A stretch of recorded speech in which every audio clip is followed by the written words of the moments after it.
एक गांव में दयालु नाम का लकहाड़ा रहता था। वो बहुत ही गरीब था।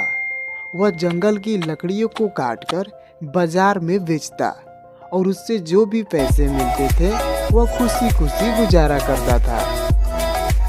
एक दिन दयालु लकहाड़ा हमेशा केवल की लकड़ियों को काटकर बाजार में बेच रहा था। लकड़ियाँ ले लो। लेकिन उस दिन उसका पूरा दिन ऐसे ही बैठे बैठे बीत गया और उसका एक भी लकड़ी नहीं बिका।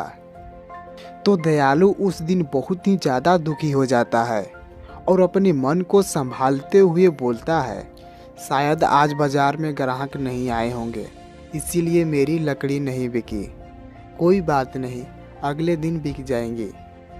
वह इतना कहते हुए अपने घर की ओर चला जाता है और अगले दिन फिर लकड़ियों को लेकर बाजार में बेचने लग जाता है। लकड़ियाँ ले लो, सूखी सूखी लकड़ियाँ ले लो। लेकिन उस दिन भी पूरा समय ऐसे ही बीत जाता है और एक भी लकड़ी नहीं बिक पाती है। तो उस दिन दयालु बहुत ही ज़्यादा दुखी हो जाता है और वह उदास होकर कुछ सोचने लग जाता है। तो तभी उसका दोस्त सामने से गुजरता है और उसे देखते हुए बोलता है, क्या दयालु, कैसे हो? सब बढ़िया है ना? और इतना मुंह लटका कर क्यों बैठे हो? और ये अभी भी तुम लकड़ियों का ही व्यापार कर रहे हो क्या? कौन पागल तुम्हारी लकड़ियों लेगा?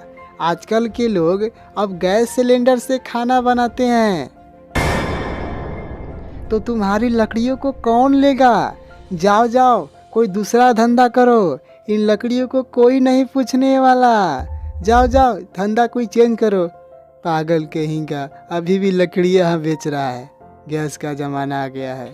दयालु अपनी दोस्त की बात सुनकर और भी ज़्यादा दुखी हो जाता है और दयालु मन ही मन रोने लग जाता है और रोते रोते पूरी रात हो जाती है और पूरी बाजार में सन्नाटा छा जाता है। और फिर भी दयालु रोना नहीं छोड़ता है और भी ज़्यादा जोर जोर से रोने लग जाता है। तभी उसके सामने से उससे भी तेज रोने की आवाज़ सुनाई देने लग जाती है। कोई मुझे यहाँ से निकालो, हेल्प! कोई मेरा आवाज़ सुन रहा है ना? हेल्प! रोने की आवाज़ सुनकर दयालु चुप हो जाता है और देखता है कि ये आवाज़ तो कुएं से आ रही होती है। तो दयालु उस कुएं के पास जाने लग जाता है। कुएं के पास पहुंचने के बाद जब दयालु कुएं के अंदर झांकता है तो वो देखकर सन्न रह जाता है, क्योंकि वो रोने की आवाज़ कोई मामूली इंसान की नहीं थी, बल्कि वो रोने की आवाज़ एक भूत की थी, जो जोर जोर से चिल्ला चिल्ला कर अपनी मदद के लिए रो रहा था। दयालु भैया, मुझे इस कुएं से निकाल दो, प्लीज़ निकाल दो ना। मुझे इस अंधेरे से बहुत ही डर लगता है। इस गंदे पानी से मेरा दम बहुत ही घुटता है। मैं रोज़ इस कुएं से चिल्लाता हूँ, लेकिन मेरा कोई मदद नहीं करने आता है। लेकिन तुम बहुत ही नेक दिल के लगते हो।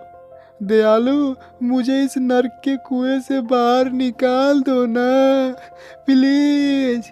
मैं तुम्हारा कभी भी आसान नहीं बोलूँगा, निकाल दो ना।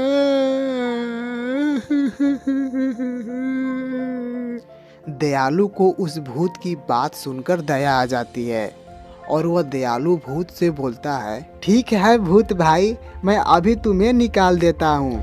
तो दयालु इधर उधर दिखने लग जाता है। तभी उसका नज़र एक रस्सी के बंडल पर पड़ती है। तो दयालु उस रस्सी को उठाकर कुएं में फेंक देता है और बोलता है, भूत भाई, इस रस्सी को पकड़कर बाहर आ जाओ। तो भूत उस रस्सी के सहारे कुएं से बाहर निकल जाता है और कुएं से बाहर निकलने के बाद बहुत ही ज़्यादा खुश हो जाता है और दयालु के तरफ देखते हुए बोलता है, दयालु, तुम वाकई में दयालु हो, इसीलिए मैं खुश होकर तुम्हें जादुई पेंसिल दे रहा हूँ। ये कोई मामूली पेंसिल नहीं है।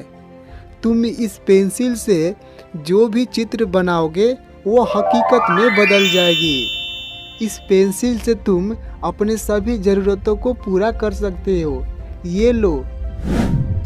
दयालु उस पेंसिल को देखकर बहुत ही ज़्यादा खुश हो जाता है और दयालु भूत से बोलता है, धन्यवाद भूत भाई। दयालु का इतने बोलते ही भूत वहाँ से तुरंत ही गायब हो जाता है और भूत के तुरंत गायब होने के बाद दयालु उस जादुई पेंसिल को अपने घर लेके चला जाता है और वह जादुई पेंसिल से वो बहुत ही ज़्यादा धनवान बन जाता है और वह खुशी खुशी अपना जीवन व्यतीत करने लगता है।